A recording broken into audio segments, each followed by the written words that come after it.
খাগড়াছড়ি সদর থেকে চট্টগ্রাম বিশ্ববিদ্যালয় শাখা পাহাড়ি ছাত্র পরিষদ নেতাসহ অপহৃত ৫ শিক্ষার্থী এখনও উদ্ধার হয়নি।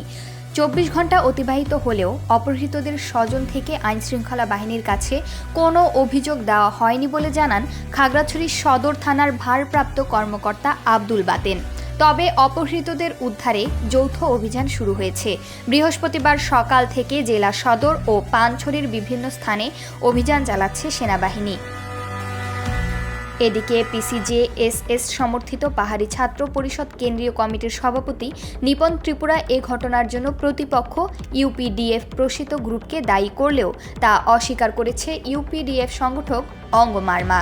নিপন ত্রিপুরা বৃহস্পতিবার দুপুরে জানায়, অপহৃতদের পরিবারের সাথে যোগাযোগ করে তাদের বৈঠকে ডেকেছে অপহরণকারীরা, তবে কোথায় বৈঠক হবে তা নিশ্চিত করেননি।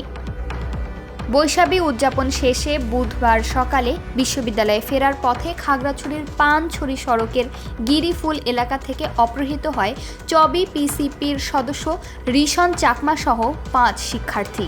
ওই সময় তাদের বহনকারী অটো চালককেও অপহরণ করা হয়।